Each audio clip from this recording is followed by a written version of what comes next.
Bien, bonjour à tous et à toutes.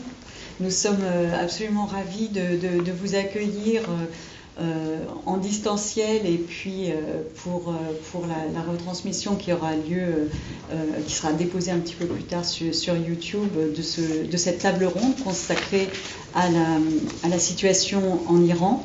Je suis Caroline Callard, la vice-présidente à la recherche de l'EHESS. Et je m'exprime au nom de Christophe Prochasson, le président de l'École des hautes études en sciences sociales, qui malheureusement, pour des causes de Covid, ne peut malheureusement pas se joindre à nous. Je sais qu'il en a beaucoup de regrets parce qu'il tenait beaucoup à cette table ronde, il tenait beaucoup à l'expression de la solidarité de l'école à l'égard du mouvement de mobilisation des collègues universitaires iraniens, des étudiantes et des étudiants, et puis au-delà, bien entendu, de toute la société civile iranienne qui lutte aujourd'hui pour les droits des femmes et les droits civils.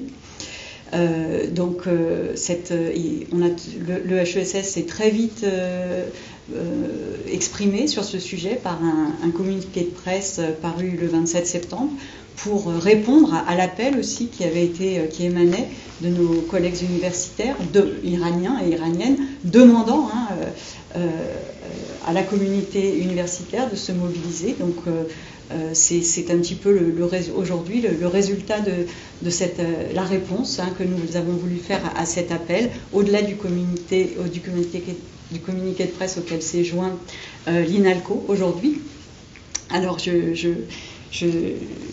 cette table ronde justement vient apporter un regard de sciences sociales sur le conflit, sur les événements qui ont lieu aujourd'hui et dont la qualification est en quelque sorte le sujet de cette table ronde. Et pour ça, je vais laisser la parole à Emmanuel Laurentin qui nous fait l'immense amitié de venir animer ce débat. Merci beaucoup Caroline. Bonjour à toutes et bonjour à tous. À distance, c'est compliqué, on ne vous voit pas, mais on sait que vous êtes là. Cela fait près d'un mois maintenant que la mort de Mahsa Amini, étudiante de 22 ans, arrêtée à Téhéran pour le port de vêtements inappropriés, a provoqué un mouvement d'ampleur, un mouvement de protestation dans l'ensemble du pays autour d'un slogan, on le connaît tous, un slogan nouveau, Femme, Vie, Liberté, qui est doublé d'un autre qu'on a peut-être moins entendu, mais qui est très présent, visiblement lui aussi très inédit, à bas la dictature. À quoi les sciences sociales nous aident-elles, en quoi les sciences sociales nous aident-elles à expliquer, à comprendre quelle est la nature de ce mouvement, différent de ceux de 2009, différent de ceux de 2019. C'est ce que nous allons essayer de faire pendant toute cette discussion. Comment qualifier? Est-ce qu'on peut qualifier, quand on est spécialiste de sciences sociales, ce qui est en train de se passer dans un pays qui vit une révolution islamique, c'est comme ça qu'elle s'appelle, depuis maintenant 43 ans? C'est ce que nous allons voir avec nos invités. Shoram Karemi, bonjour. Bonjour. Vous êtes anthropologue, vous êtes spécialiste en particulier de la violence de masse, mais également vous êtes au CNRS à l'IRIS et vous êtes spécialiste de l'Iran post-révolutionnaire. On parlera évidemment de tout cela. Avec moi également de ce côté-là, Somaye Rostampour, bonjour. Bonjour. Vous êtes doctorante à Paris 8 en sociologie. Vous travaillez sur genre, militantisme et savoir à travers le cas des femmes kurdes du PKK, et on parlera justement de ces passages, pourrait-on dire, de frontières à travers justement la question kurde. Vous travaillez sous la direction, je crois, de Jeanne Friedman, c'est ça, à Paris 8 en tant que doctorante, et vous venez de déposer votre thèse aujourd'hui ? Hier. Hier, voilà, c'est tout juste fait. Avec nous également Stéphane Dudoyon, bonjour. Bonjour. Vous êtes historien des mondes musulmans asiatiques, en particulier le Balouchistan. Vous travaillez aussi sur l'Iran et sa politisation depuis des années 30. Donc, non pas vous travaillez depuis les années 30, mais sur cet Iran depuis les années 30, évidemment. Et vous venez de publier tout récemment, donc, puisque c'était cette année, en début d'année au CNRS, les gardiens de la révolution islamique d'Iran. Enfin, quatrième invité, il est à côté de moi, de ce côté-là, Hamid Bozarslan. Donc, vous êtes historien, spécialiste de la Turquie, de la question kurde, à l'école des hautes études en sciences sociales, au CETOBAC, comme vous-même d'ailleurs, de votre côté, Stéphane Dudognon. Alors, la première question peut-être, c'est d'essayer de savoir ce qu'on sait de ce qui se passe ces temps-ci. On sait déjà que les réseaux sociaux ont été largement amputés de leur capacité, que les VPN en particulier, qui permettaient une communication assez rapide et très discrète vis-à-vis depuis l'Iran jusqu'à l'étranger, ont aussi été extrêmement contrôlés, qu'on oblige visiblement les Iraniennes et les Iraniens qui sont dans ce mouvement à passer par les moyens de communication téléphoniques internes, qui sont extrêmement contrôlés par le pouvoir. Qu'est-ce qu'on arrive à savoir de ce qui est en train de se passer, Shohrama Karimi ? Alors en fait, on arrive c'est vrai qu'on n'arrive pas à savoir ce qui se passe aussi bien, par exemple, que ce qui se passe en Ukraine, pour comparer.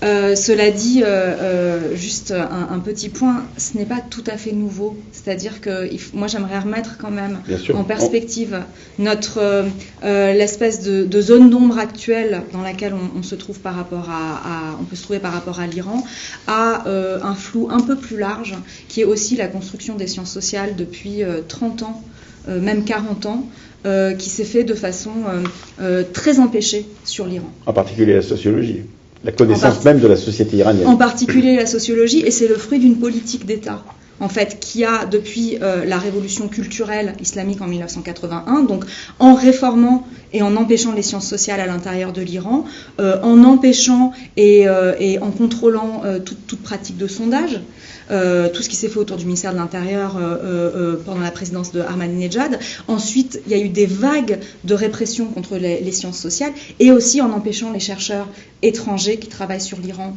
de venir sur le terrain, avec toutes ces politiques de prise d'otages dont notre collègue Fariba Adelkha est encore victime aujourd'hui, et également une quatrième dimension, en instituant une espèce de pacte et d'empêchement qui fait que les chercheurs à l'étranger qui travaillent sur l'Iran en respectent jusqu'à aujourd'hui, on va voir si les choses ont changé, les lignes rouges, et s'auto-censuraient beaucoup. Ce qui fait que les sujets de recherche étaient aussi quelque part pris dans ces jeux de pouvoir par lesquels l'État iranien a tenu sa société pendant 40 ans. Et c'est tout ça qui est en train de bouger aujourd'hui, mais je laisse peut-être mes collègues répondre sur le fond. Camille Rostancourt sur ce point. Oui, du coup c'est en continuation de ce que Jorel vient de dire. Du coup, d'un côté on a les universitaires qui ont pris en otage par l'État, et ici du coup c'est très compliqué de faire les recherches scientifiques, surtout pour la sociologie, parce qu'il faut être sur le terrain. Mais de l'autre côté, il y a vraiment toute la politique internationale de l'État iranien qui marche très bien dans certains sens, parce que il y a par exemple anti-impérialisme, le feu anti-impérialisme, selon du coup lequel pour certaines personnes l'Iran il présente un axe de résistance contre les États-Unis, contre Israël. Pour certains, du coup ils font pas forcément confiance quand on leur dise que c'est vraiment le peuple qui se révolte, il n'y a pas Israël derrière, il n'y a pas États-Unis derrière. Ils en profitent, bien sûr, tout le monde en profite dans tous les conflits, mais c'est vraiment le peuple. Du coup là c'est très compliqué vraiment de donner aussi, parce qu'il manque la confiance, déjà il manque la confiance en population dans les pays du Sud de manière générale. On dirait qu'il ne peut pas faire la politique, il ne peut pas faire la théorie, il ne peut pas analyser les choses. On a cette impression parce qu'on est un peu eurocentrique sur certains sujets, mais d'autre côté, il y a aussi vraiment la politique de l'État qui nous empêche, tout en continuant sur cette politique interne, de vraiment supprimer complètement, par exemple, toutes les pensées critiques, surtout la pensée de gauche. Depuis la révolution iranienne, les gauches, par exemple, les gens qui étaient plus critiques, c'était les gauches, les sciences sociales aussi, c'était toujours prise plutôt par la gauche, et la gauche, elle était complètement effacée de différentes manières par l'État. Stéphane Dudognon, vous vous êtes senti, en travaillant sur cet objet, l'objet Iran, empêché à certains moments justement, ou en difficulté par rapport justement à ce qui vient d'être dit sur le contrôle des sciences sociales par ce pouvoir? Oui, y compris comme historien, avec des variations selon les époques et parfois dans des durées très courtes de l'accès aux archives, par exemple. Ou à certains moments, il m'arrivait d'ailleurs même de faire des tests, tout simplement, des archives centrales d'État à Téhéran, simplement pour voir ce que j'arriverais à obtenir. Et il m'arrivait parfois à obtenir des chariots de documents absolument incroyable, à l'époque en particulier de Khatami, et jusqu'au début des années Ahmadinejad, on avait une relative liberté. En même temps, on savait très bien que du point de vue en particulier de la sécurité de nos partenaires locaux, il y avait un certain nombre de thèmes sur lesquels il était absolument impensable de diligenter de la recherche. Lesquels par exemple ? Tout ce qui touchait aux frontières, par exemple, tout ce qui touchait aux minorités. Votre spécialité en particulier. Oui, pas de chance. Voilà, moi je me suis assez souvent trouvé au centre de la cible, en fait, et il est vrai que ça m'a posé à moi-même un certain nombre de problèmes, d'où la nécessité à certains moments de mettre en suspens ou d'interrompre des coopérations dans le but principalement de ne pas mettre en danger des institutions, voire des partenaires personnels locaux. Moi je dirais que la situation en Iran est paradoxale de ce point de vue, dans la mesure où dans les sciences humaines et sociales, on a eu un appauvrissement absolument considérable depuis les premières années Ahmadinejad, avec y compris d'ailleurs un appauvrissement de la production elle-même. En même temps, on est dans un pays qui présente un certain nombre de particularités légales, et notamment le fait que la République islamique ne reconnaît pas le copyright. Vous trouvez, y compris dans les bibliothèques de collèges universitaires de régions extrêmement excentrées de la République islamique d'Iran, tout Foucault et Bourdieu en traduction persane. Comme l'URSS le faisait à la grande époque.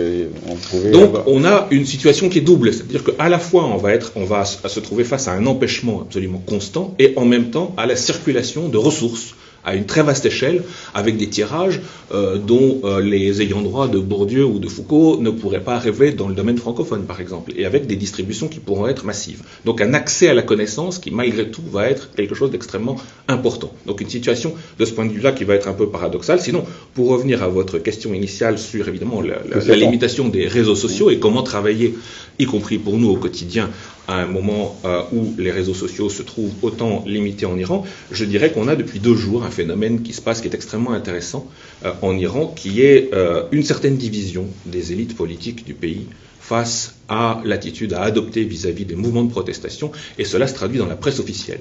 Et vous avez aujourd'hui une presse officielle iranienne qui est complètement partagée par des clivages extrêmement forts, y compris entre des figures absolument clés du régime et des figures historiques du régime sur la position à adopter, y compris en termes idéologiques sur, en particulier, la place du voile, du hijab dans l'idéologie de la République islamique. Et il y a aujourd'hui, ça date d'il y a 24 heures, un débat qui est en cours et qui certainement sera très intéressant à suivre dans les jours qui viennent. Hamid Mozarslan, vous avez travaillé sur d'autres régimes autoritaires, et c'est même votre spécialité que de réfléchir à cette différence entre démocratie et régime autoritaire. En quoi justement ce régime, en tuant une partie des sciences sociales, comme ça a été dit dans cette discussion, se distingue-t-il des autres, ou est-ce qu'il est encore plus sévère que les autres et donc d'une certaine manière empêche la bonne connaissance ou la meilleure connaissance qu'on puisse avoir de ce qui se passe dans la société iranienne depuis 43 ans? Alors ce régime offre énormément de ressources aux sciences sociales par ses défaites. N'oublions pas qu'il y a eu 2 révolutions culturelles dans l'histoire iranienne, en 1979-1980, mais aussi en 2009 et en 2014. Le guide de la révolution disait que la seule chose qui le réveillait en pleine nuit et le maintenait éveillé, c'était la situation de la culture. On est en train de perdre le djihad culturel. Donc l'agression qui vient désormais, c'est l'agression culturelle de l'ennemi. L'ennemi n'en a pas pu nous vaincre, mais là, sur le domaine culturel, scientifique, on est fragile. Mais je voudrais revenir à ce qu'il disait Stéphane. Je crois que là, j'ai regardé également les informations hier et aujourd'hui, et je me suis dit, qu'est-ce que le bourreau nous dit? Le bourreau nous dit 3 choses. D'une, je suis clément. À preuve, j'ai libéré 1700 prisonniers. Cela déjà dans l'ampleur de la chose, ça veut dire si 1700 ont été libérés, cela signifie qu'il y a eu des dizaines de milliers de personnes. En deuxième lieu, la minorisation. Certes, dit aujourd'hui le procureur, je crois, général de Téhéran, il y a eu malheureusement quelques enfants qui ont été enfermés dans les mêmes cellules que les criminels de droit commun. Mais ne vous inquiétez pas, leur nombre ne doit pas être très important. Et là, ça signifie quelque chose aussi, c'est que le bourreau lui-même, en quelque sorte, nous donne des pistes pour savoir jusqu'où la répression est allée. Et puis, la troisième chose que le bourreau nous dit, je suis la victime. Il y a eu 25 morts dans mes rangs.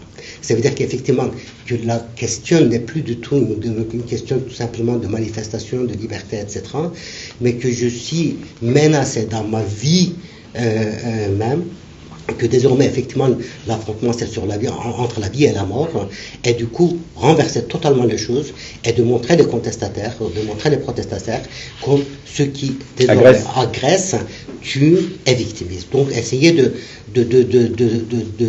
priver la victime de son statut de victime pour se présenter à la fois comme victime et qu'au bourreau simultanément. Donc la victime n'a plus le droit d'être victime, alors que le bourreau est à la fois le bourreau et la victime. Et je crois que là, c'est quelque chose qu'on peut observer dans pas mal d'autres régimes autoritaires aussi. Oui, on est quand même intéressé, Chora Makarimi, par le fait que, comme dans des régimes dictatoriaux ou autoritaires, on est obligé d'interpréter tout ce qui est produit par le pouvoir pour pouvoir avoir des pistes sur ce qu'il veut faire ou sur ce qu'il est en train de faire. Et donc, une sorte, on avait connu la kremlinologie du temps du Kremlin, mais là, on fait un travail du même type, c'est-à-dire quand on est chercheur en sciences sociales, il faut interpréter chacun des signes qui apparaît. Stéphane Dudognon nous disait tout à l'heure, quand on regarde la presse officielle, on commence à voir un début de dissensus au sein du pouvoir. Ça, c'est le travail des sciences sociales aussi quand on travaille sur l'Iran. C'est une méthode en fait, c'est une approche, il y en a plusieurs. Moi je pense que c'est pas mon approche, après chacun, voilà, on a des approches tout à fait complémentaires. Un des problèmes c'est que je suis convaincue que l'État iranien, quand il, dans son discours, est tout à fait conscient du fait que, y compris pour le démonter et pour s'y opposer, on va le citer. Et donc ces éléments de citation font partie aussi d'une stratégie, c'est-à-dire que quand ils ont présenté une espèce d'expertise sur le fait que Mahsa Amini ne serait pas morte sous les coups de la police des mœurs, mais voilà, par des problèmes médicaux antérieurs, ils savaient qu'on allait, qu'au moins tout bon journaliste qui fait bien son métier, en fait c'est ces techniques de gouvernement qui, avec les sciences sociales comme avec les journalistes, en fait utilisent la méthode pour gouverner au carré, c'est-à-dire que nous-mêmes nous sommes pris dans des loyautés face à nos bonnes méthodes, par exemple le fait d'être présent sur le terrain quand on est sociologue, le fait de toujours citer les deux parties quand on est journaliste, et donc utilise ça. Et donc il faut aussi faire attention, enfin moi j'intègre ça dans ma réflexion critique, et je vais plutôt m'attacher à la fois dans mon travail d'archive et aujourd'hui par rapport aux sources, vous parliez des sources, à l'écoute desquelles je vais me mettre pour essayer d'appréhender la situation, je vais plutôt m'attacher à ce qui arrive justement, tout fragmentaire que c'est, tout incertain que c'est, de ce qui arrive du bas et du pays. Et là, pour répondre très tardivement à votre question, il y a les chaînes Telegram qui sont quand même alimentées, même si c'est avec des fois c'est avec 1 ou 2 jours de retard, donc on n'est pas sur de l'immédiat souvent. Il y a aussi le travail des chaînes, des médias en persan à l'étranger. Alors ça c'est compliqué parce que chacun de ces médias est aussi pris dans des enjeux de politique, de géostratégie et de politique extérieure. Donc ils sont absolument pas, ce sont pas des médias objectifs ou uniquement au service du peuple. Ils sont quand même pris dans des stratégies de domination occidentale, enfin de domination par l'Occident. Mais en tout cas, ils font un travail de vérification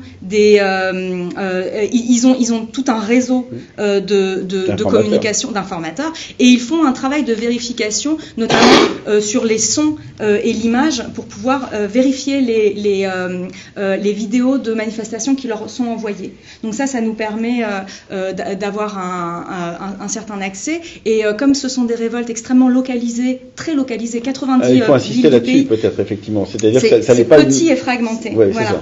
Et donc du coup, chacun a ses réseaux locaux. Mais je vais laisser. Oui, Somaïe Rostanpour, sur ce point, comment vous vous informez pour savoir ce qui se passe aujourd'hui, enfin sans dévoiler au grand public des moyens qui seraient illégaux aux yeux du pouvoir iranien, mais qui vous permettent de vous informer. Comment vous informez-vous?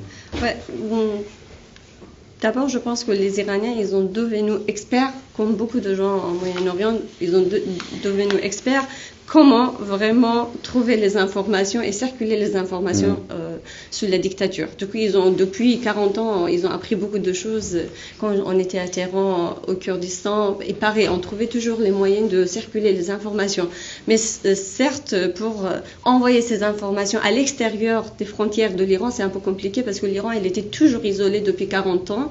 Et là, du coup, il manque des moyens pour les envoyer. Mais je pense que le plus important, c'est vraiment de faire confiance aux petits réseaux qui existent, mais aussi de manière bien sûr fragmentée, mais aussi il faut pas faire les sélections, c'est leur l'élitisme, c'est leur le centralisme, le nationalisme, parce qu'il y a beaucoup de groupes qui sont plus actifs, mais qui sont minorités dans certains sens. Minorités pas certainement par les chiffres, mais qui sont minorités parce qu'ils n'ont pas forcément de la voix, même parmi les Iraniens. Du coup, nous, c'est ce qu'on fait en tant que féministes, kurdes, ayant des idées progressistes de gauche, de faire attention aux droits des minorités ethniques, de religieuses. Nous, on essaie de vraiment réunir toutes les informations de partout, déjà pour avoir aussi une vision plus générale et surtout pour donner la voix aux plus progressistes du pays, aux travailleurs, aux profs, aux enseignants, aux étudiants, aux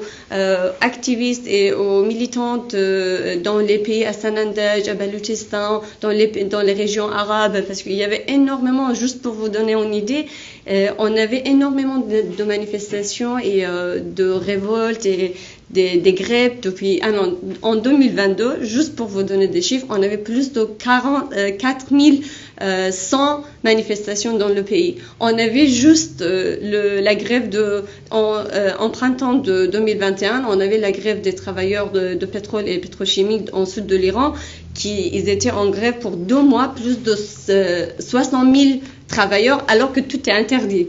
Ils n'ont pas le droit de se syndiquer, ils n'ont pas le droit de faire la grève, mais avec tout ça, ils ont réussi quand même à faire Et on avait plus de 11 rassemblements des profs, des enseignants dans plus de 100 villes.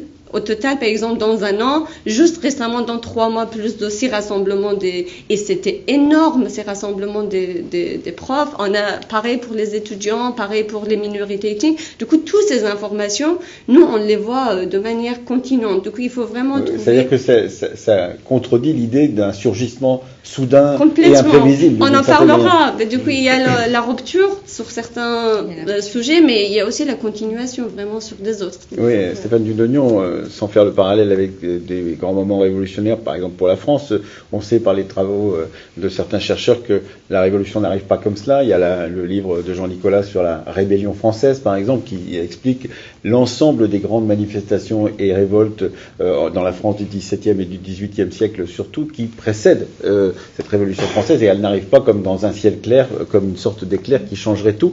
Là, c'est ce que vous avez comme impression aussi de ce qui est en train de se passer, sans parler de révolution, parce qu'on ne sait pas comment le qualifier pour l'instant. Peut-être plus que jamais, avec un emboîtement de profondeur historique qui est devenu ces derniers jours extrêmement intéressant, dans la mesure où, d'accord, on a d'une part en Iran, depuis en particulier les soulèvements étudiants de 1999, une succession quasiment ininterrompue de mouvements sociaux et de mouvements de protestation depuis le tournant du XXIe siècle.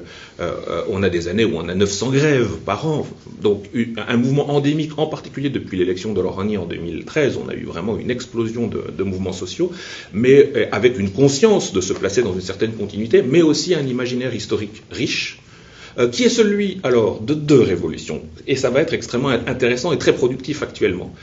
Depuis quelques jours en particulier. On a évidemment l'imaginaire de la révolution dite islamique de 1979, dont aujourd'hui vont s'emparer un certain nombre de grandes figures, d'anciennes grandes figures, d'anciens généraux du corps des gardiens de la Révolution, d'anciens leaders de la République islamique, aujourd'hui un petit peu à la retraite, pour dénoncer la trahison par le régime actuel des idéaux de la Révolution de 1979. Donc le retour au fondement, au fondement contre les fondamentalistes, contre justement les principistes, les Usul Garayan de la droite et de l'extrême droite iranienne. Ça, c'est quelque chose qui est très intéressant. Ça commence à sortir depuis quelques jours. On a un certain nombre de figures, on va peut-être y revenir tout à l'heure, que ce soit des militaires ou que ce soit des civils ou que ce soit des religieux, qui commencent. On parlait tout à l'heure, on a très brièvement évoqué le Baloutchistan, le cheikh al-Islam de Zahedan au Baloutchistan, qui aujourd'hui qualifie la République islamique de régime injuste et tyrannique. En termes de théorie politique islamique, on ne peut pas faire pire. On ne peut pas faire plus radical. Je suis extrêmement désolé. Le cheikh al-Islam de Zahedan est un pilier du régime. C'est un vote-catcher extrêmement important pour la République islamique en période notamment d'élections présidentielles. Il a été un soutien extrêmement important, notamment des réformistes et de Rouhani au moment de son élection. Il avait soutenu Raïssi il y a 2 ans. Là, pour lui, la République islamique n'est plus qu'un régime injuste et tyrannique, dépouillé de toute légitimité islamique. Mais on a une autre révolution qui commence à pointer le bout du nez dans les manifestations, c'est la révolution constitutionnelle de 1906. Et ça, c'est très intéressant parce que c'est neuf. Des slogans disant « abat la dictature, abat la République islamique », on les a entendus pendant l'hiver 2017-18. ils sont constants, ils sont endémiques.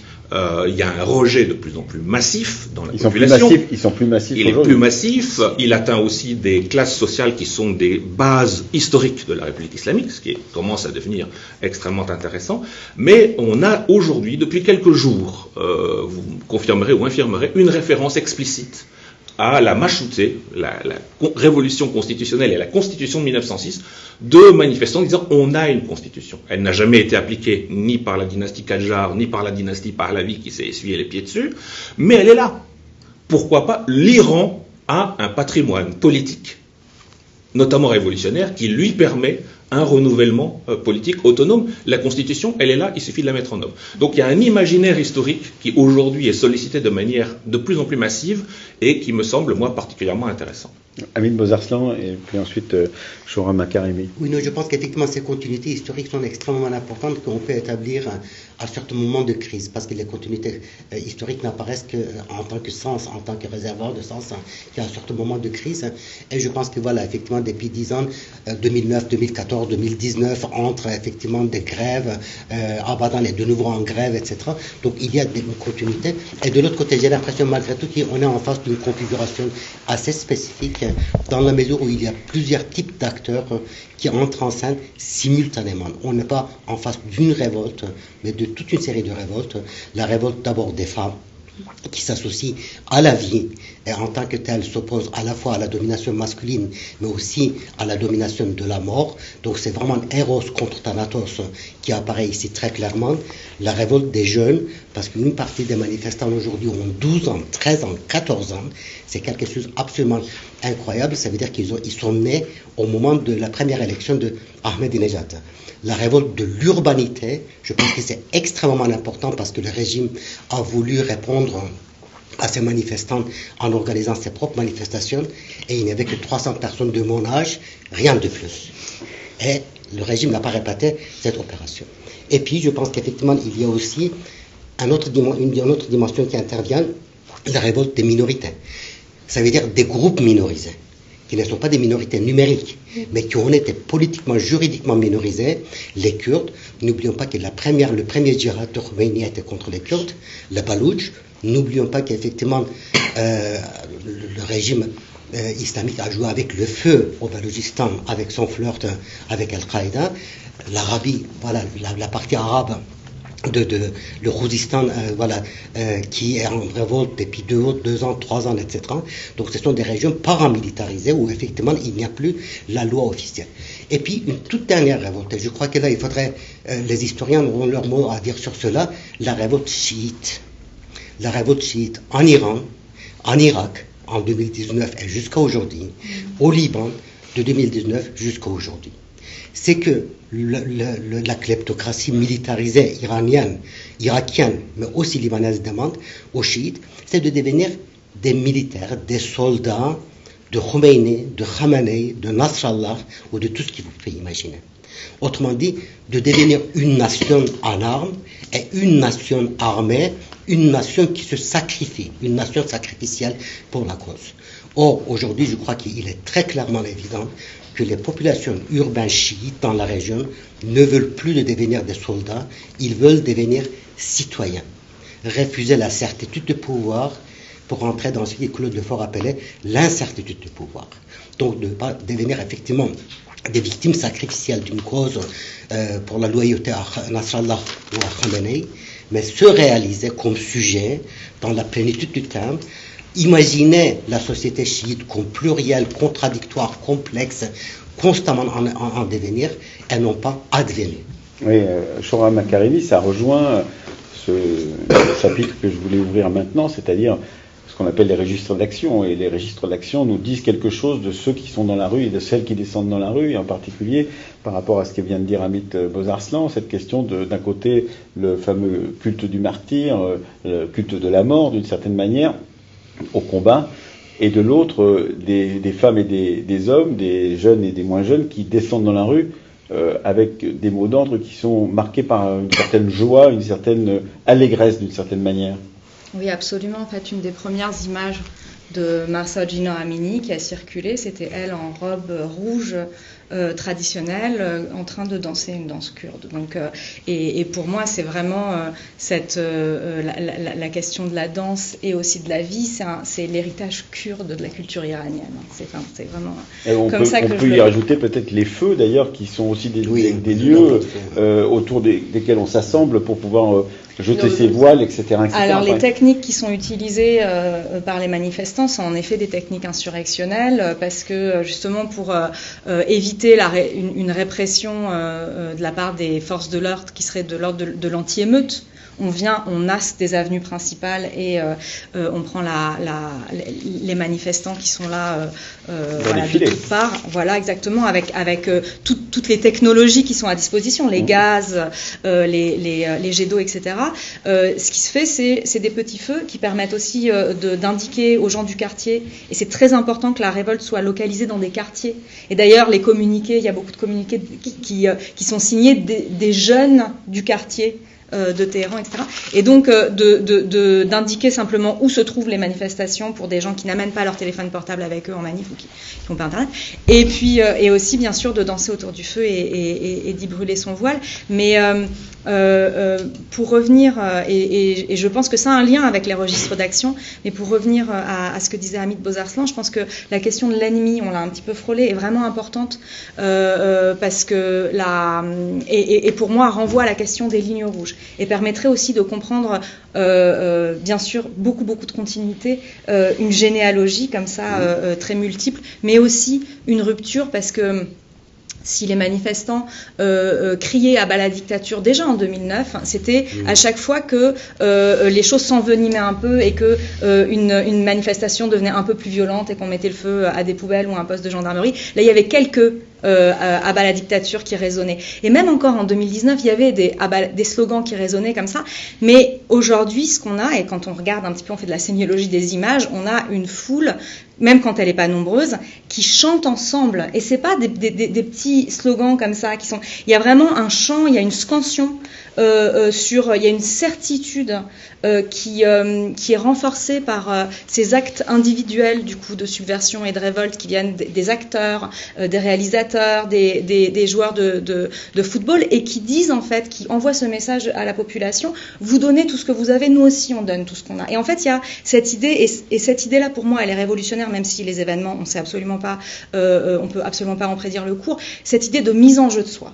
Il y a une espèce de contamination dans la mise en jeu de soi qui, pour moi, mais qui n'est pas du sacrifice pour autant. Cette mise en jeu de soi, elle n'est pas du sacrifice, mais elle est en écho avec la préservation de soi qui a été la règle depuis les années 80. Ça n'a pas du tout été toujours le cas, hein. Ça a été la règle depuis la fin des années 80 et depuis le massacre de 88. Mais cette mise en jeu de soi, elle a été redéfinie comme sacrificielle à la faveur de la révolution de 1979, donc avant la République islamique et avant le martyr, de la figure du martyr construit dans la guerre contre l'Irak. Il y avait les manifestants en 1978, 79, ils étaient qualifiés de martyrs, et c'est là où on a vu cette émergence aussi, la figure du martyr. Même les groupes de guérilla de gauche s'appellent Fadoin el-Khalr, les sacrificiés du peuple, les sacrifiés pour le peuple. Donc il y a cette idée du martyr chiite qui a infusé comme ça, même dans le militantisme de gauche pré-révolutionnaire. Et c'est cette figure-là, en fait, en effet, aujourd'hui, qui est désactivée, ou en tout cas contestée, en tous les cas.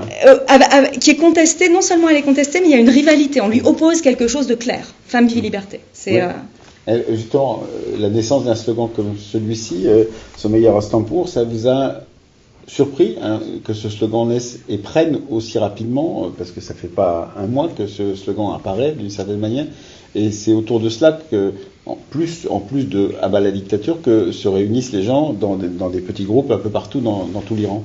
Ouais, ça m'a étonné que ça soit scanné partout dans le monde, dans le pays, mais pas au Kurdistan, parce qu'il y a vraiment une différence là. Il faut vraiment écouter l'histoire particulière et différente qui se croise bien sûr avec l'histoire du pays, mais il y a l'histoire locale, par exemple dans la région kurde, ce qui singulière un peu cette région par rapport aux autres, et les régions frontières compris Baloutchistan et des autres, les régions arabes, c'est que ils sont pas en contact avec le pays et la situation nationale, ils sont en contact régulier avec les frontières, en fait, avec au-delà des frontières nationales. Donc il y a vraiment une approche transnationale très forte en tant que Kurdes iraniens. Nous, par exemple, les féministes kurdes iraniennes, ont suivi autant la situation de Kurdistan, de Turquie, de Irak, de Syrie, Rojava, que l'Iran vraiment. Du coup, on sait autant sur la situation des femmes kurdes ailleurs que dans le pays, alors que c'est pas le cas pour les féministes, par exemple, qui sont à Téhéran, je veux dire. Et c'est pas le cas, par exemple, moi, je suis pas très au courant qu'est-ce qui se passe dans les régions arabes, alors que mes camarades féministes qui viennent de régions arabes, ils savent très bien qu'est-ce qui se passe dans d'autres pays à la frontière de Baloutchistan ou à la frontière des régions arabes. Du coup, ça, c'est très important parce que Jenjian Azadi, Femme, vie, liberté, du coup, c'était les slogans qui a commencé d'abord, c'était je sais pas si je dois en parler, mais c'est vraiment l'héritage du mouvement kurde en Turquie, qui, du coup, c'est le Parti travailleur de Kurdistan, le PKK, et c'est surtout après, la première fois, ça a annoncé par son leader, Abdullah Öcalan, mais c'est vraiment à partir des années 2000, surtout à partir de 2002, où on entend ces des slogans, surtout pendant l'enterrement des femmes qui étaient victimes de violences faites aux femmes. Du coup, c'était les enterrements féminins qui est fait par les femmes militantes dans les régions, dans les différentes villes de Kurdistan. Et à ce moment-là, ils chantaient, du coup, ils scannaient Jenjian Azadi. Et c'est des slogans, et les reprises de manière très active, surtout après 2013 au Rojava. Et là, on entend vraiment dans tous les événements, compris dans les événements pour les cérémonies pour les martyrs, surtout par exemple, et s'il y a des martyrs des femmes, là, c'est évident, on entend beaucoup. Du coup, c'est pas un hasard que le jour d'enterrement de Gina à Sarkez, on entend que c'est un rituel, c'est une cérémonie politique qui a voyagé, qui est arrivé de Kurdistan de Turquie au Rojava, de Rojava au Kurdistan iranien. Du coup, c'est pas un hasard qu'on entend ce jour-là, ce jour d'enterrement, parce qu'il était martyr, il était victime. Moi, j'étais pas surprise, mais je suis surprise que ce soit prise par le pays, parce qu'on a un nationalisme très fort depuis 40 ans. D'un côté, c'est l'État iranien qui renforce ce nationalisme avec son discours à l'école, dans les médias, partout. Mais d'un côté, on a aussi vraiment les réformistes, par exemple, ils étaient complètement d'accord avec l'État sur ce point-là.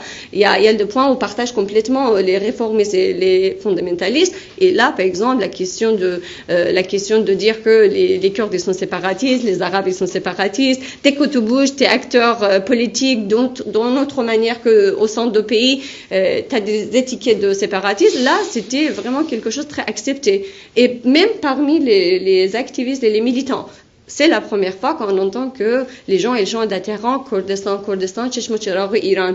Kurdistan, t'es la lumière de l'Iran. Avant, c'était pas possible de faire ça. Et j'en ajoute juste un dernier point. On n'entend pas dans la rue, on entend d'abord à l'université. Ça, c'est important. Ça commence par l'université. Parce que pour moi, les étudiants, depuis clairement depuis 2017, les étudiants, c'était vraiment les piliers où ils ont commencé à radicaliser les mouvements. Comment? Ils ont pris vraiment les slogans, ils ont pris les sons, ils ont pris les informations de partout dans le pays et ils essaient d'être vraiment la voix de peuples minorisés, de peuples partout dans le pays. Du coup, c'est les slogans qui a repris par les étudiants à Téhéran et c'est pas un hasard parce que ce qu'ils font depuis 3 ans, 4 ans, ils essaient vraiment de faire entendre les voix des gens qui sont pas vraiment en tribu. Stéphane Dugonian.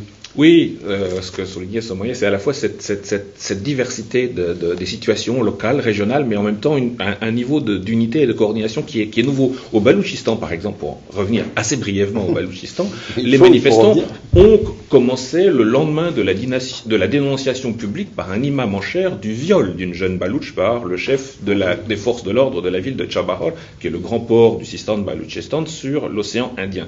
Et le vendredi noir de répression à Zahedan, donc la capitale régionale, a eu lieu en réaction contre ça. Donc on retrouve finalement un scénario en quelque sorte qui est assez analogue avec un rôle relativement important des notables locaux. Et là on avait un imam, c'est l'imam de la ville de Josk, autre ville sur l'océan Indien, qui a dénoncé le viol, qui a nommé le responsable des forces de police responsable du viol et de la mort de cette jeune fille Balouch Achabahor, et qui a amené cette dégradation de la situation avec, de la part des autorités iraniennes, dès le début, une volonté de pourrissement dans les périphéries en relation avec cette théorie qui a été largement relayée par le pouvoir, par Khamenei en particulier ces derniers jours, d'un complot international, de l'activation par les États-Unis, les puissances étrangères, les grands moyens et petits satans d'un certain nombre de guérillas. C'est pas un hasard si il y a eu dans la presse centrale et régionale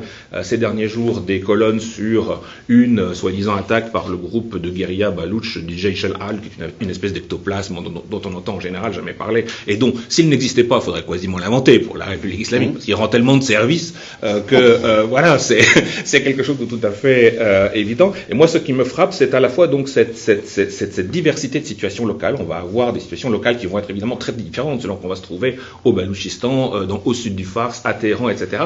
Mais en même temps, de la part de toutes les parties prenantes du mouvement de protestation, une volonté d'unité des luttes. Il y a un slogan qui, moi, m'a particulièrement intéressé ces derniers jours, c'est « De Kermanshah à Zahedan, du Gilan à Bandar Abbas ».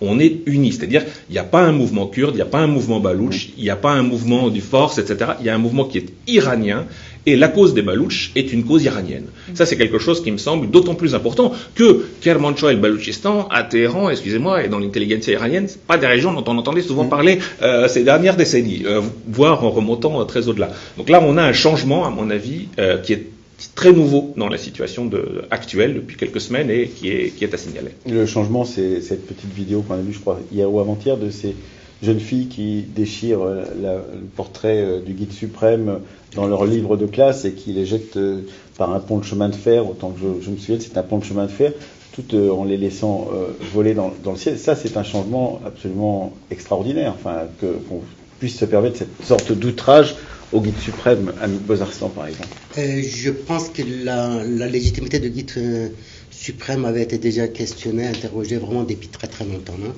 D'autant plus qu'on sait que le guide suprême n'avait pas les qualifications nécessaires en termes de connaissances, de diplôme, parce que pour devenir un grand ayatollah, il faut avoir écrit un gros traité. Lui, il n'a jamais écrit son gros traité. En quelque sorte, on l'a choisi parce que c'était la solution la plus fédératrice pour ne pas provoquer une crise, voire une guerre civile au sein du régime. Je pense qu'aujourd'hui, ce qui se passe, c'est que sans doute pour la première fois, même si ce sont les jeunes qui en voient beaucoup, on assiste à une redéfinition des rapports intergénérationnels. En 1979, on disait que les petits-fils et les grands-pères se sont réunis pour tuer le père. Aujourd'hui, ce qu'on observe, c'est que les arrière-petits-enfants se révoltent contre les arrière-grands-pères et pères, beaucoup moins de mères, et ces arrière-grands-pères les tuent. Et donc la révolte est en quelque sorte, c'est d'arracher leur image, leur figure dans les manuels scolaires, dans les journaux, en quelque sorte libérer le pays de cette emprise d'image qui est omniprésente. Je pense qu'il y a aussi une redéfinition des rapports intergénérationnels. Là, il faudrait voir quand est-ce que les gens qui ont 40, 50 ans vont pouvoir entrer en action, parce que vous avez très bien dit, voilà, Abadan est aujourd'hui de nouveau en grève, donc ces générations de 40, 45 ans ne sont pas des générations totalement silencieuses, mais elles ne sont pas dans la rue. Donc, est-ce qu'on va aujourd'hui avoir une sorte de coalition intergénérationnelle, comme on l'avait vu par exemple en Égypte et en Tunisie en 2011, tout d'un coup effectivement plusieurs générations successives qui entrent en scène, et les vieux qui deviennent un peu les porte-parole de la conscience historique des luttes passées, et les jeunes qui portent l'avenir. Donc voilà, il est encore très très tôt, mais c'est vrai que très souvent on méprise la notion de révolte en disant ce qui compte c'est la révolution qui crée un ancien régime, qui fonde un nouveau régime, etc. Je pense que dans les sciences sociales, il ne faut absolument pas négliger l'importance des révoltes, des moments de révolte, parce que les révoltes créent aussi des moments de socialisation extrêmement denses, et quand on a 14 ans, 15 ans, 18 ans, 22 ans, est socialisé par un acte de révolte, cette conscience peut se transmettre aussi dans une très longue durée. L'expérience générationnelle commence par cette révolte, mais c'est aussi un investissement pour l'avenir, quand bien même la révolte échouerait. Et n'oublions pas aussi que dans la République islamique iranienne, mais aussi dans d'autres antidémocraties, l'un des enjeux majeurs pour le pouvoir, c'est de détruire les facultés cognitives de la société. De faire de sorte que la société ne dispose plus d'histoire, ne soit plus capable de penser son passé, ne soit plus capable d'investir son présent, ne soit plus capable de se projeter dans l'avenir. Or, la révolte, c'est ce moment de devenir sujet, autrement dit, dire je produis un sens. Je donne un sens à la République islamique, qui est une usurpation. Cette République islamique, c'est une insulte systématique au peuple iranien dans sa totalité et dans sa pluralité. Il faut peut-être aussi insister, merci Amit Chouaib-Karimi, sur la particularité de ces mouvements féministes iraniens qui n'ont rien à voir, enfin qui sont très différents de ce qu'on connaît ici, et qui, d'une certaine manière, pour les Français que nous sommes et les Françaises que nous sommes, sont un peu étranges ou étrangers. Il faudrait peut-être dire en quoi ils ont un rapport avec ce qui est en train de se mettre en place, et en particulier avec ce caractère de déclencheur, mais aussi de fédération d'autres types sociaux qui s'agrègent autour des mouvements féministes aujourd'hui. En fait, oui, une chose, et après je voudrais revenir sur l'âge des manifestants, mais peut-être que je vais laisser quand même Somaïa, qui a fait sa thèse sur le féminisme, voilà. Oui, répondre aussi à cette question. Allez-y, répondez. D'accord, et revenir sur l'âge des manifestantes qui sont des lycéennes. Ça s'est déjà vu, parce que moi je travaille sur les archives de la révolution iranienne, et il y a beaucoup de manifestantes, de la révolution de 79. Et il y a beaucoup de manifestantes qui étaient des lycéennes à l'époque et qui justement étaient cette génération qui a rejoint la révolution un peu tard, début 1979, et qui n'est pas rentrée chez elle, ne voulait pas céder face à l'entreprise de prise du pouvoir du nouvel État iranien par le parti de la République islamique de Khomeini. Parce que beaucoup des gens qui nous écoutent ne se souviennent pas effectivement de ce moment assez foisonnant où tous les mouvements sont autour de la révolution iranienne et de l'imam Khomeini, mais qui va progressivement se réduire parce qu'ils vont tous être soit mis en prison, soit partir en exil. Absolument. Et c'est très en lien avec ce qu'on vit aujourd'hui. Pourquoi ? Parce que et ces jeunes femmes, en fait, les prisons en 1980, 81 surtout, étaient pleine vraiment de jeunes. La moyenne d'âge des prisonnières politiques et des prisonniers politiques, c'était 18 ans. Donc on avait de 14 à 25, on va dire, mais vraiment extrêmement jeunes. Et c'est eux qui ont passé toute la décennie 80 quand ils n'ont pas été exécutés, qui ont passé la décennie dans les prisons pour aboutir à ce massacre de 1988, durant lequel plusieurs milliers de prisonniers politiques ont été tués en quelques semaines, et dont un des commanditaires directs est l'actuel président Raisi. Sur l'ordre personnel de Khomeini. Sur l'ordre personnel de Khomeini. Et pourquoi est-ce que je rappelle ça ? Pour en revenir, et c'est en lien avec le Baloutchistan, à la figure de l'ennemi, parce que c'est très important. Ce qui s'est passé à ce moment-là, donc en fait les jeunes étaient très présents dans la rue. Cette socialisation adolescente, elle existait. Elle a été fauchée.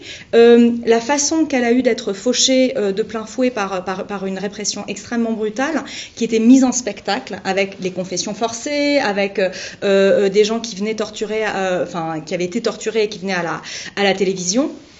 De même qu'avant Mahsa Jina, il y a eu Sepi Derochno en juillet dernier qui est venue visiblement torturer, faire des confessions à la télévision en disant qu'elle avait été mal voilée, qu'elle avait laissé tomber son voile parce qu'on lui avait demandé de l'étranger. Bref, ces spectacles du pouvoir ont permis de faire re-rentrer un petit peu au sein des foyers et dans la sphère privée quelque chose de l'ordre de la révolte qui s'était jouée collectivement en 78-79.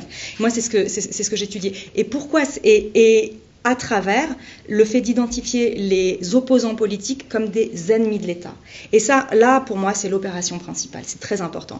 Requalifier l'opposant politique en tant qu'ennemi, ce à quoi, non seulement l'État iranien, en quoi il a réussi, mais il a réussi à le faire croire à la société, sur plusieurs générations, que des opposants politiques sont des ennemis de l'État. Et ça, c'était à la faveur de la guerre contre l'Irak, dont on n'a pas parlé, mais qui a joué un rôle important dans la structuration de la société iranienne.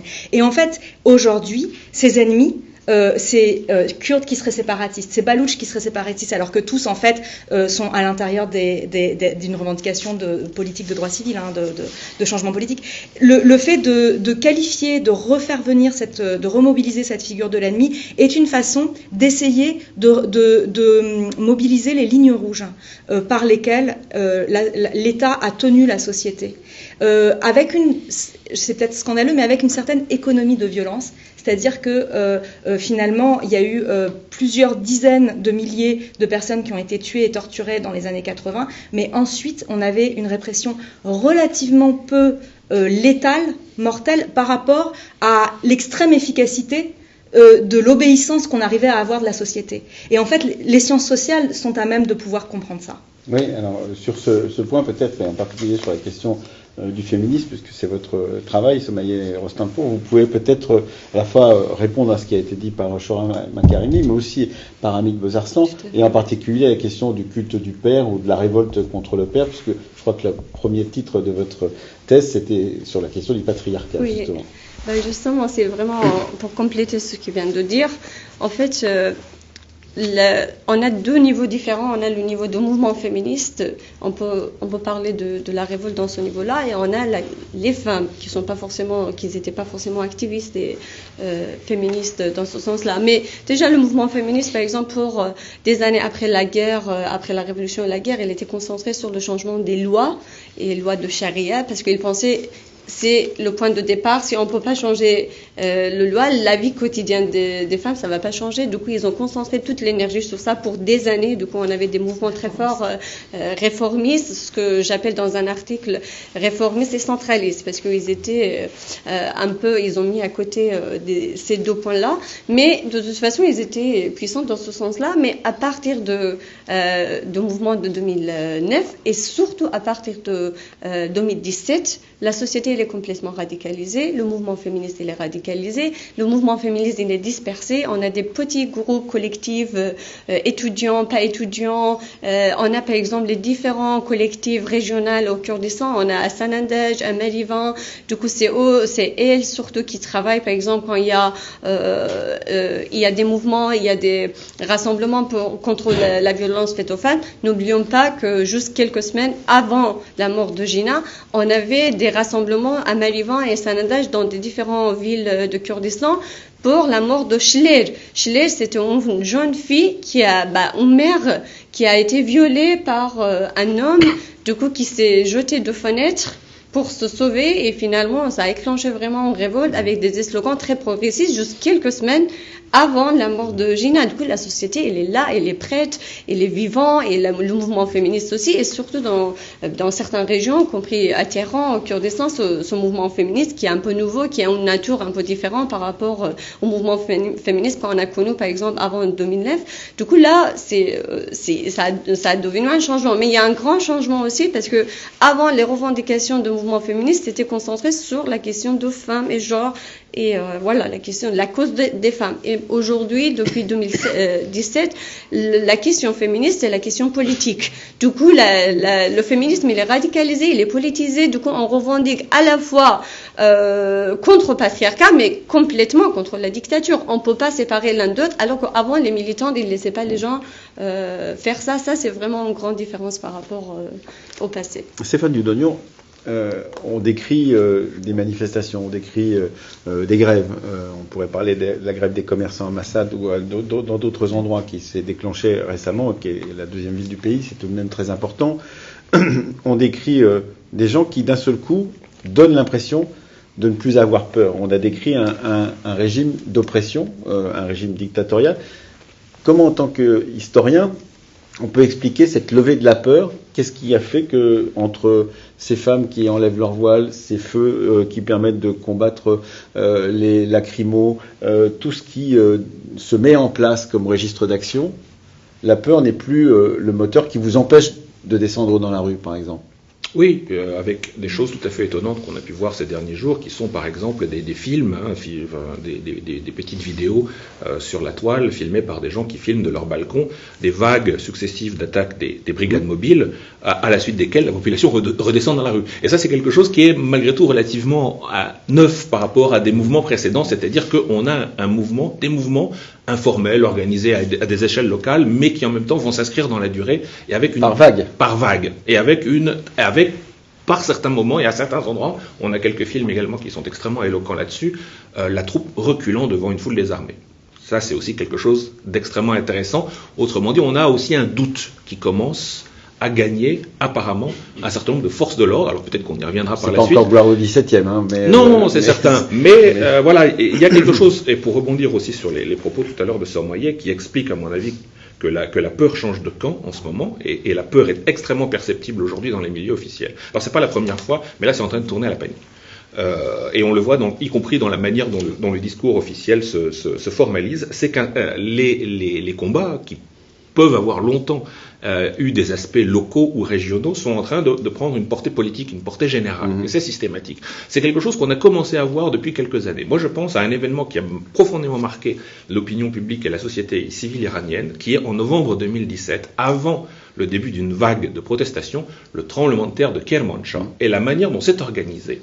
Non pas, Kermanshah c'est au sud des régions de peuplement kurde en Iran, non pas au Kurdistan, mais dans l'Iran dans son entier, par solidarité de la totalité de la nation iranienne vis-à-vis du Kurdistan, l'aide humanitaire à la région de Kermanshah. On a là, à mon avis, un moment qui est fondateur dans l'organisation de la société civile iranienne et qui a laissé des traces extrêmement profondes dans les pratiques et dans la mémoire. Vous parliez de rideau baissé du bazar de Mashhad. C'est par solidarité avec Sanandaj. Combien de fois dans l'histoire récente de l'Iran, les rideaux du bazar se sont baissés à Shiraz, à Isfahan, à Mashhad, par solidarité avec le Kurdistan. C'est quelque chose aussi qui est relativement neuf. Donc on a des luttes qui sont en train de prendre une dimension nationale, et je pense que dans le changement de camp de la peur, ça joue un rôle extrêmement important. Mais vous êtes spécialiste des gardiens de la Révolution, vous venez d'écrire un livre sur ce sujet-là. Qu'est-ce qui explique qu'ils ne soient... Enfin, ils sont descendus dans la rue depuis un mois, mais ils ne sont pas allés partout, d'une certaine manière. Qu'est-ce qui explique qu'ils n'aient pas pratiqué comme ils pratiquent habituellement, c'est-à-dire être là pour pouvoir être le fer de lance de la contre-révolution ou de la contre-révolte qui est en train de se mettre en place, Stéphane Dudogno? Moi, je pense que ça tient à deux aspects. Le premier, il tient aux aspects, aux composantes générationnelles dont parlait Hamid tout à l'heure, de la protestation, sur laquelle je voudrais revenir juste en un mot. Et le deuxième relève du mode de recrutement très particulier des gardiens de la Révolution, sur lesquels je voudrais dire un mot aussi. Donc, du point de vue générationnel, ce qu'on a aujourd'hui en Iran, dans l'armée conventionnelle, mais également dans les forces de l'ordre, voire au sein du Separ, donc des gardiens de la Révolution et de leur corps du Basij, c'est un certain doute sur le bien fondé du tout répressif des manifestations. Le doute est en train de gagner la troupe. On a aujourd'hui des témoignages sur les réseaux sociaux d'officiers de rang intermédiaire, donc relativement jeunes, en particulier dans l'armée conventionnelle, Artesh, où on a des messages prévenant les postes d'Aran, les gardiens de la Révolution, que si les massacres continuent, l'armée interviendra. J'ai pas vu très souvent, quel que soit le caractère encore très, très difficile à quantifier sur les réseaux sociaux de ce genre de témoignages, j'ai pas vu très souvent dans les mouvements sociaux de ces dernières années la troupe prendre parti de manière aussi absolument tranchée sur l'événement.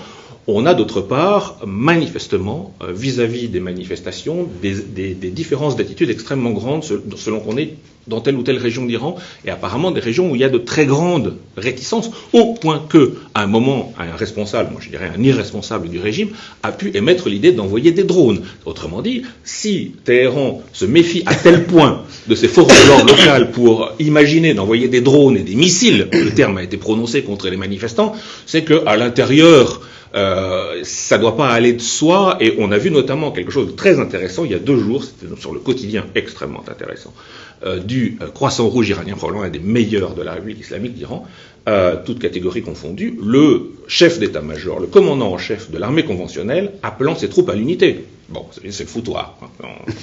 C'était une reconnaissance, et connaissant les journalistes du Croissant Rouge iranien qui est un grand refuge de la gauche des années 1990-2000,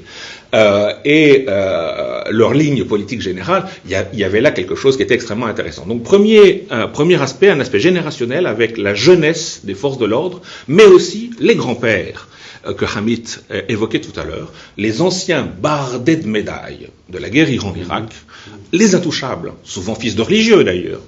L'un d'eux, Hossein Alaoui, c'est le fils d'un des grands imams du sanctuaire de Shahrerey, au sud de Téhéran, autour duquel Téhéran s'est bâti. Le personnage est inattaquable. C'est un héros de la guerre Iran-Irak. Il a sauvé de la ruine une des très grandes entreprises de transport aérien en Iran, la compagnie Aseman.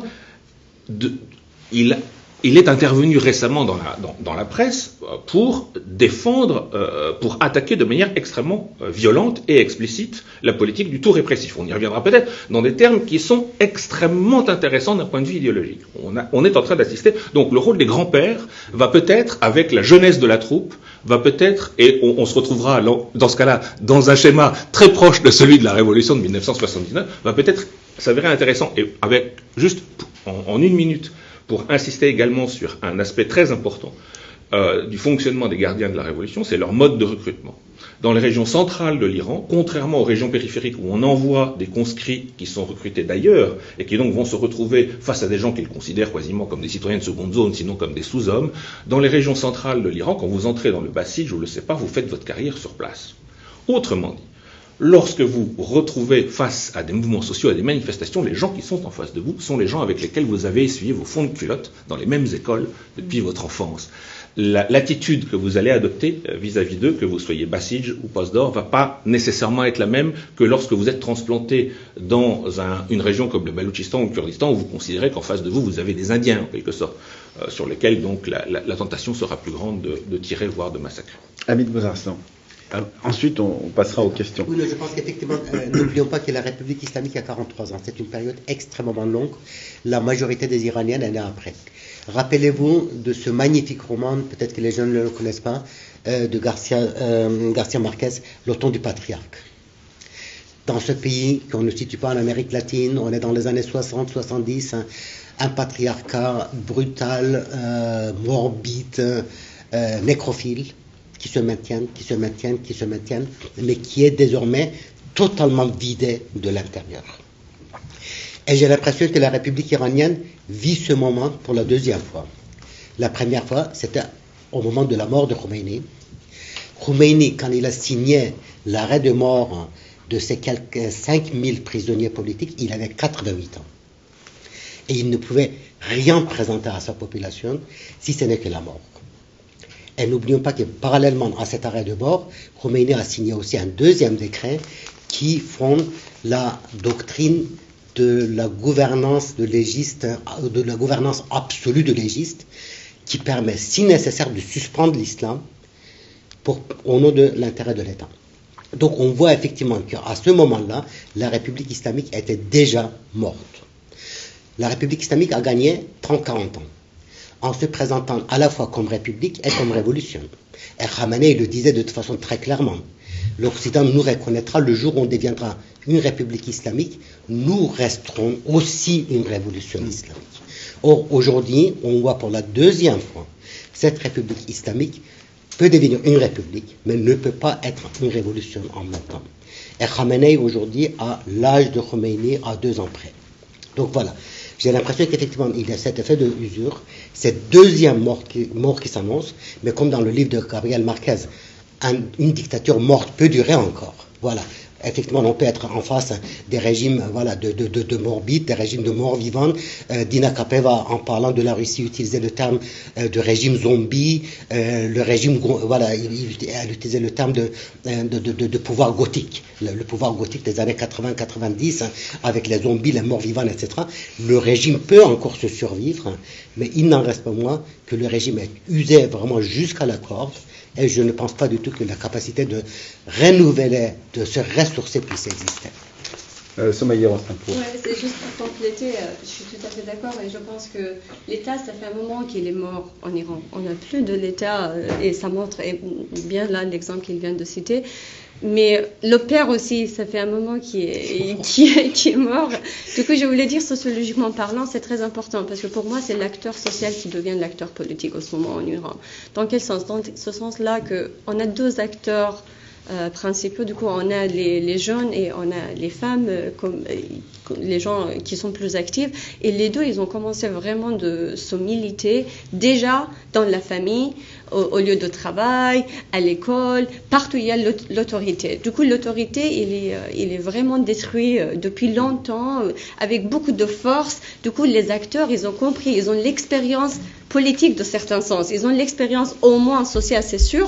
Du coup, ils ont transformé cette expérience sociale en expérience politique. Et là, ils ont créé vraiment un espace politique qui est étonnant, qui est nouvelle, mais pas autant non plus, parce que quand tu parles avec les gens qui sont dans la rue aujourd'hui, nos amis, ils disent c'est normal, on fait tout ce qu'on fait à la maison tous les jours, au lieu de travail, à l'université, à l'école, on fait la même chose, un peu plus radical, un peu plus, on peut dire, fort dans la rue. C'est ce que j'entends des camarades qui sont dans la rue actuellement. Du coup, je veux dire, c'est très lié aussi en même temps de cette situation de l'État, parce qu'on n'a pas la légitimité dans le sens wébérien en Iran, parce que ça fait longtemps que l'État, il cherche pas vraiment légitimité dans ce sens-là, mais il a certaines bases, au moins il a certaines bases qu'il soutient et c'est important de leur donner aussi la légitimité juste pour cette minorité qui soutient complètement l'État. Alors, parmi les questions qui viennent d'arriver par le groupe WhatsApp qui a été créé pour discuter avec ceux et celles qui sont de l'autre côté,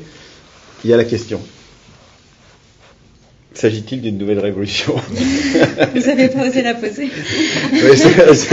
Mais non, je savais qu'en sciences sociales, on ne peut pas prédire l'avenir, donc c'est compliqué. Shara Makarimi, comment on qualifie ce qui est en train de se passer? On a dit révolte, on a une multiplicité de révoltes, on a dit révolte dans tous les corps sociaux, à différents endroits. Qu'est-ce qui... Alors, on a parlé d'unité aussi, au bout du compte, qu'est-ce que c'est? Alors, comme vous dites, on ne peut absolument pas prédire l'avenir en sciences sociales. Même la révolution de 1979, il y a certains historiens qui ne sont pas d'accord pour l'appeler révolution. Et moi, je me rappelle dans mes entretiens oraux avec des révolutionnaires de 1979, certains qui me disaient, mais on n'appelait pas ça révolution, on appelait ça qiyam à l'époque. Donc c'était des soulèvements, insurrections, les insurrections. Donc en fait, à l'époque, en 79, beaucoup de révolutionnaires n'appelaient même pas ça une révolution. Donc voilà, je pense que on peut pas rentrer dans ce débat-là. Moi, quand je dis que j'observe des émotions révolutionnaires, c'est vraiment, si on fait attention et pour revenir... Vous êtes très sensible à cette question des émotions en particulier. Oui, parce que je travaille à partir de là, c'est un petit peu ma démarche méthodologique de m'intéresser à la dimension heuristique des émotions et à leur dimension collective, en tant que processus collectif et politique. Donc, si on regarde cette question des émotions politiques, en fait, on a en effet moi je vois quelque chose que je ne voyais pas même encore en 2019 et qui est lié à la rupture de ce pacte entre société et État. Donc ce que je peux te dire, c'est que les lignes rouges qui jusque-là fondaient le pacte entre la société et l'État iranien, et qui n'était pas un pacte, qui était un mariage forcé, c'était pas, mais qui fondait ce pacte-là et qui l'ont fondé pendant très longtemps et sur laquelle était assise l'hégémonie idéologique des réformistes en tant que force de contestation. Ça a duré pendant des décennies. Et en fait, c'est leur échec politique qui a signé la fin de cette hégémonie-là. Donc en fait, voilà, ils se sont un peu tiré une balle dans le pied, là. Le guide suprême s'est tiré une balle dans le pied. Mais quoi qu'il en soit, c'est fini ça, cette opération un peu magique par laquelle, à travers la violence exercée dans la première décennie après la Révolution, la République islamique, l'État iranien avait réussi à maintenir la société à l'intérieur de Chorchub, du cadre de la République islamique. Et à mon sens, là, on n'est pas dans la continuité, on est vraiment dans une rupture, ça n'avait pas lieu avant. Stéphane Dulognon ? Oui, tout à fait, pour aller dans le sens de ce qui vient d'être dit, avec donc à la fois cette radicalité, cette unité qu'on observe dans les mouvements actuels, où effectivement il n'est pas encore question de révolution, les acteurs eux-mêmes, sauf pour se référer à la révolution constitutionnelle peut-être de 1906, ou rappeler le souvenir des principes de la révolution donc de 1979, on en parle encore pas vraiment. Moi, ce qui me frappe dans l'ensemble de ces mouvements tels qu'ils se succèdent aujourd'hui depuis maintenant déjà un certain nombre d'années, c'est une très très haute capacité d'auto-organisation de la société civile. On a un type d'organisme qui joue un rôle extrêmement important dans les mobilisations. On en parle très peu dans la presse internationale ces derniers temps. C'est ce qu'on appelle les Qanun en Iran. En fait, c'est des syndicats. Des syndicats qui n'ont pas le nom de syndicat, pas le statut de syndicat. On a vu notamment le syndicat, donc le Qanun des avocats, récemment protester contre celui des enseignants. Des sortes de corporations Oui, des sortes d'unions, en quelque sorte. On a le syndicat l'union des écrivains également, qui est entré récemment également dans le débat. Donc on a une société civile qui, depuis maintenant un certain nombre d'années en Iran, s'est considérablement organisée. Et quand on me demande à moi, mais il n'y a pas d'opposition structurée en Iran, mais il n'y a pas de parti alternatif. C'était une des questions qui nous étaient posées. Donc, regardez, vous avez une telle richesse de société civile, et en particulier dans ce monde syndical dont il n'est pratiquement jamais question. Le seul qui m'ait posé la question il y a quelques jours, c'était un journaliste de l'Humanité, pour m'interroger sur le syndicalisme et la question ouvrière. C'est des choses auxquelles on ne s'intéresse pas nécessairement en Iran. Ben, on a tort. Et ce qui signifie aussi qu'on n'est peut-être pas en capacité, nous, de percevoir la totalité, ou en tout cas la diversité des messages qu'est en train de nous adresser depuis un certain nombre d'années maintenant la société iranienne. Et alors, à propos de révolution, il y a une chose qui me frappe ces derniers jours en particulier, dans ce qui commence à sortir dans la presse, y compris officielle, en Iran, c'est que justement un certain nombre de figures du régime sont en train de sortir pour dire bon, ça suffit. On a merdé, pardon pour l'expression. C'est pas possible de continuer comme ça. Le journal, le quotidien de la Croix, du Croissant Rouge iranien, n'hésite pas plus à dire on est gouverné par des idiots, par des gens totalement incompétents, le terme est pensé, qui ne comprennent absolument rien à rien, et donc de grandes figures. On a eu avant-hier Ali Larijani. Ali Larijani, c'est pas vraiment une figure de mou, c'est pas un très grand philanthrope, mais en même temps c'est une très grande figure intellectuelle, scientifique de l'Iran. Il a été président du Parlement, du Majlis iranien pendant de nombreuses années, et qu'est-ce qu'il dit hier? Il dit, en substance, le voile des femmes ne devrait peut-être pas être le problème de la police. Et d'ailleurs, est-ce que c'est si central que ça dans la culture islamique? Central dans la culture islamique, il y a quoi? Il y a le tawhid, l'unicité divine, il y a la prophétie. Mais le voile, finalement, c'est assez périphérique. Et en tout cas, la police devrait peut-être pas être en charge de ça. On a assez à faire. Il y a une délinquance qui est en train d'exploser en Iran depuis maintenant un certain nombre d'années. Est-ce que ça ne devrait pas être plutôt leur travail à eux? Là, on a une piste de sortie, en quelque sorte, de sortie de crise. Ça vient du cœur du réacteur. Ali Larijani, c'est le cœur du réacteur de la République islamique. Et là, à mon avis, on a des pistes pour une rupture de paradigme. Alors, on est à l'étranger, même si vous êtes très bien informé de ce qui se passe. Et il y a plusieurs questions qui se posent la question de la place de la diaspora à l'étranger, qui, elle, parle de révolution. Peut-être pas toute la diaspora, mais une partie de la diaspora parle de révolution. Sur les réseaux sociaux, qu'est-ce qu'il faut en penser, Somaya Rostanpour? Bon, pour moi, personnellement, et pour les amis avec qui je parle souvent sur la situation, c'est clair qu'il s'agit d'une révolution sociale. Après, s'il s'agit d'une révolution politique, on n'est pas sûr, tout tu viens de dire, mais ce qui est évident aussi, c'est que les gens, ils veulent vraiment la chute de régime. Du coup, leur revendication, c'est vraiment la révolution. Après, s'ils arrivent ou non, on verra ça dans la suite. Mais ce qu'on peut faire ici, c'est de manière révolutionnaire, vraiment de les aider, de le soutenir de manière révolutionnaire. Parce que c'est ça qu'ils cherchent vraiment, c'est-à-dire de ne pas faire vraiment la coalition avec l'extrême droite et les gens de droite ici. Parce que les gens qui, par exemple, là, vous voyez... Il faut expliquer pour les... Oui, ceux qui là j'explique, parce que qui connaissent pas l'Iran, qu'est-ce qu'on appelle l'extrême droite et la droite. On a une opposition, l'opposition iranienne, bien sûr, il n'est pas homogène comme partout. Du coup, on a un parti d'opposition qui est très pro-Occident, qui est très à droite sur les idées sur les femmes, par exemple, sur les idées sur les minorités. Il considère tous les acteurs minorisés de régions comme Kurdistan, comme séparatistes, d'ailleurs comme l'État iranien. Du coup, il n'y a pas vraiment beaucoup de différence. Ils sont vraiment les gens à droite. Du coup, là, ils sont très forts parce qu'ils sont soutenus par les États-Unis, par certains pays en Europe, et c'est eux qui font la manifestation. Du coup, moi, je veux dire clairement, si on est contre un État, contre un régime islamique là-bas en Iran, il faut qu'on soit aussi contre n'importe quel régime, n'importe quel système religieux ici en France. On n'est clairement pas islamophobe, du coup on annonce vraiment cette position parce que c'est important, la liberté de choix, il faut que ça soit reconnu autant en Iran qu'en France. Du coup c'est la question, il faut pas mélanger, il faut pas profiter, il faut pas laisser la place pour les gens qui en profitent. Du coup là au moins les militants de l'Occident, les gens qui sont ici sur place, c'est très important qu'ils annoncent ça, quelle position ils prennent par rapport de l'extrême droite iranienne et en France. Très rapidement, 3 points, mais vraiment très rapidement. En premier lieu, n'oublions pas que la révolution de 1979 avait commencé comme une révolution de gauche. Initialement, pendant la première année, ni les mollahs, ni les bazaris, donc ces gens vraiment du commerce urbain n'étaient dans le mouvement. Et ce n'est qu'avec leur participation au mouvement que le mouvement s'est radicalisé pour devenir d'emblée une révolution conservatrice ou une révolution de droite. Et les révolutions conservatrices peuvent effectivement être très très radicales.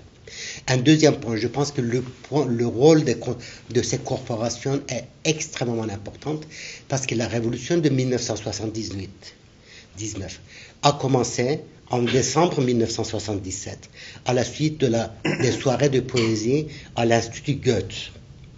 Donc, dans un premier temps, il y avait les poètes. Tout de suite après, il y a eu les journalistes. Tout de suite après, il y a eu les avocats. Donc, je pense qu'effectivement, là, il s'agit autant de réservoirs, de résistance, de sens, qu'aujourd'hui, effectivement, peuvent de nouveau être actifs. Et puis, un troisième point, voilà, est-ce qu'on est dans une révolution? Je dirais qu'il faut utiliser peut-être le terme de plutôt une configuration insurrectionnelle pour le moment. Le terme de configuration a été proposé par le grand sociologue Norbert Elias, qui avait écrit une magnifique épopée sur la civilisation, le processus de civilisation occidentale, alors que lorsque il terminait le livre, les nazis étaient dans la rue et l'hypothèse de civilisation était quand même quelque peu suspendue. Revenant sur la scène 30 ans après, après un long silence, Elias nous proposait la notion de configuration. Ça veut dire quoi une configuration? Une situation donnée qu'on peut lire structurellement, pratiquement à partir d'une démarche matérialiste, qu'on peut expliquer, mais une configuration donnée ne nous donne pas la clé des configurations à venir. Parce qu'il y a des dynamiques multiples qui interviennent, ces dynamiques se métamorphosent, il y a des interactions, des transactions qui se mettent en place, et sans cette part imprévue, sans cette part absolument accidentelle, on ne peut pas déboucher sur une révolution, alors que pour le moment, on est dans un état, effectivement, dans une configuration insurrectionnelle, et une fois de plus, ne méprisons ni la notion d'insurrection, ni la notion de révolte. Il y a une question qui vient de tomber, les structures de la société civile sont-elles suffisantes pour envisager, ce que vous disiez, Stéphane Dudonion tout à l'heure, la possibilité d'un moment constitutionnel? Est-ce que vous voyez justement que la forme que prend la révolte ces temps-ci peut conduire justement à soit ce recours à la Constitution de 1906, comme vous le disiez, soit ce recours à l'idée d'un moment constitutionnel qui serait totalement différent de ce qu'on a connu depuis 43 ans, par exemple? Quelqu'un veut répondre à cette question?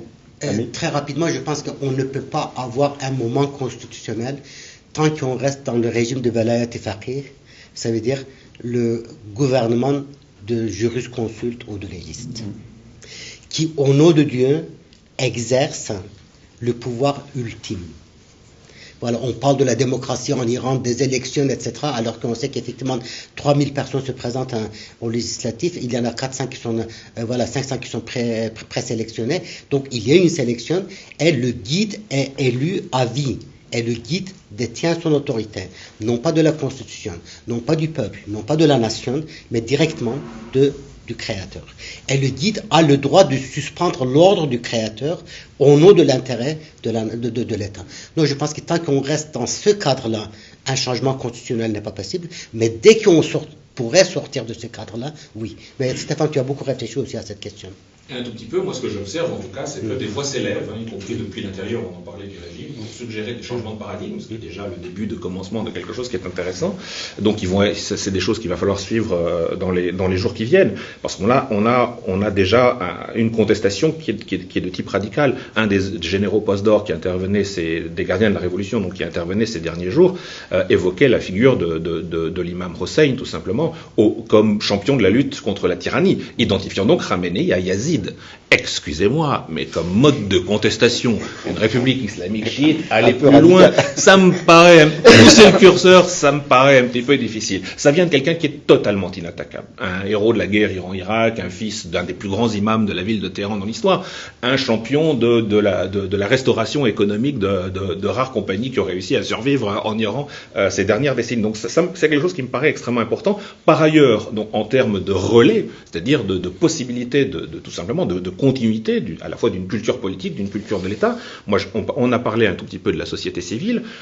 Moi, ce qui me frappe aussi à l'intérieur de la République islamique, c'est la très grande diversité intellectuelle, idéologique, des différentes instances de l'État. Khomeini a fait une chose, et son héritage en fait principal, c'est celui-là, c'est de compartimenter les institutions de la République islamique en niches mutuellement opaques, entre lesquelles le guide est le seul à pouvoir actionner la machine à baffe en cas de besoin, et sinon proposer des voies de sortie de crise. C'est quelque chose qui est extrêmement intéressant, mais ce qui veut dire que la multiplicité même de ces niches nous suggère que la présence en elle de cultures politiques très différentes. On a parlé du Croissant Rouge tout à l'heure. On a vu au moment de l'épidémie de Covid-19 il y a 2 ans, le ministère de la Santé jouer un rôle extrêmement important en opposition aux gardiens de sanctuaires et en opposition au clergé chiite en Iran. Donc on a, y compris à l'intérieur de l'État iranien, parfois des cultures du bien public, des cultures politiques très différentes de celles qui dominent autour du guide de la Révolution et qui peut-être peuvent permettre des passages de relais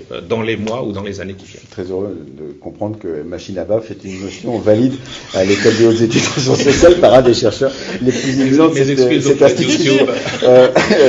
Shora Makarimi, il y a une question qui peut-être, et puis peut-être aussi pour vous, Somaïa Rostainpour, qui peut vous intéresser, puisque ça évoque ce que beaucoup de gens ici disent et sont surpris de voir, le manque de leader supposé. Qu'est-ce que ça signifie, dit une des questions. Comment analysez-vous l'absence de leader dans ce mouvement? Est-ce que c'est une force ou une faiblesse? Évidemment, on pense toujours que l'avant-garde est menée par des gens le mouvement du peuple est mené par une avant-garde et qu'il y a quelques leaders là-dedans. Qu'est-ce qu'il faut en penser, justement, Shora Makarimi, sur ce point-là et peut-être En fait, c'est la réalité de la résistance de la société civile iranienne aujourd'hui. C'est une réalité de réseau, une réalité extrêmement locale, forte de tout ce qu'elle peut avoir à la fois sectoriel et de géographiquement local, et également faite d'une multitude de figures fortes. C'est-à-dire que, oui, on a le leader, mais entre le leader et, disons, la multitude, il y aurait aussi des figures fortes qui ne sont peut-être pas genre un leader ou une, plus probablement leaduse, mais qui serait un ensemble, par exemple, de syndicalistes qui sont en résistance depuis 20 ans. Ils font des allers-retours entre la prison et hors prison, et donc du coup, ils ont un savoir-faire.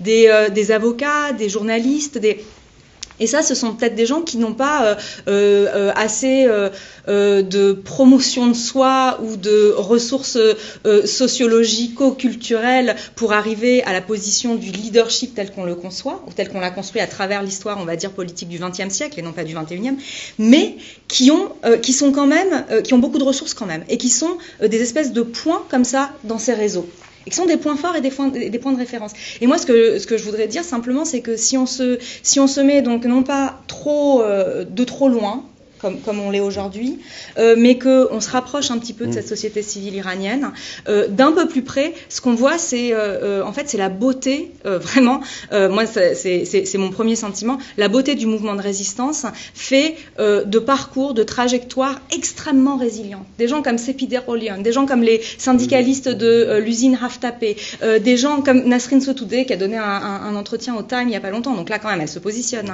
en donnant cet entretien suite auquel elle a été emprisonnée à nouveau. Elle était l'avocate des filles de la rue de la Révolution. Voilà. Et donc, du coup, on a un réseau avec des points forts, ces figures fortes de gens qui sont extrêmement inspirants. Encore, on avait une projection du film de Jafar Panahi, c'est pareil. Donc, c'est pas, en effet, ce sont pas des propositions ou des projets politiques, mais ce sont des capacités de la société civile. Sommeil en fin de peau. Ouais, je pense pareil, et je pense que tout qui est la politique traditionnelle. C'est une pensée féministe en fait, qui est pas en non mais c'est vrai, c'est pas c'est pas patriarcal, on n'est pas en termes de un leader ou un, mais vraiment un réseau. Oui, justement, en fait, tout ce qui est vraiment la politique traditionnelle dans ce sens-là, exactement. Oui, il y a plus de figures. Du coup, les figures, les gens, ils sont plus intéressés vraiment aux grandes figures qui sont souvent masculins, qui n'est pas un hasard. Du coup, les gens, les jeunes et les femmes, ils savent très bien. Du coup, ils dépassent vraiment cet état et ils rentrent dans un autre niveau, en fait, qui est vraiment qui est plus collectif déjà, parce qu'il y a plus de leaders et plus de leaders. Du coup, ça, c'est important. Pour la première fois, on voit vraiment des visages féminins. Et je suis d'accord que les prisonniers politiques, depuis quelques années surtout, parce qu'avant la répression en Iran, il faut le dire aussi, la répression depuis à peu près 5 ans, 6 ans, elle est vraiment aggravée. Avant, on avait les camarades qui étaient en prison parce qu'ils étaient vraiment les militants experts qui faisaient vraiment le militantisme. Aujourd'hui, on a les gens comme Leila, comme Sepideh. Leila, elle est en prison, elle a rien fait en fait. Et elle a écrit les choses, elle a annoncé ses positions politiques, elle a soutenu les travailleurs qui étaient en grève. Et pour là, vous avez des années de prison et beaucoup aller-retour. Du coup, vraiment, s'il y a des zéros, si un jour c'était des martyrs, aujourd'hui c'est les prisonniers politiques et aujourd'hui ce sont aussi les figures féminines. Ce qui est changé par rapport au passé, les gens, on en a marre des figures masculines. Et aussi il y a la question de l'autonomie, il y a vraiment l'autorité de l'âge aussi, il faut le dire, parce que c'est patrimonial aussi de imposer vraiment aux jeunes. Pourquoi les gens ils révoltent? Parce que je voulais en dire 2 mots, parce que et ils ont fatigué vraiment de tout type de l'autorité et ça vient de l'âge aussi. Souvent, là, les ressources nationales, ils ont annoncé, quelqu'un de l'État, il a annoncé qu'il y a quelques jours que plus de 50% des gens arrêtés, ils ont moins de 25 ans.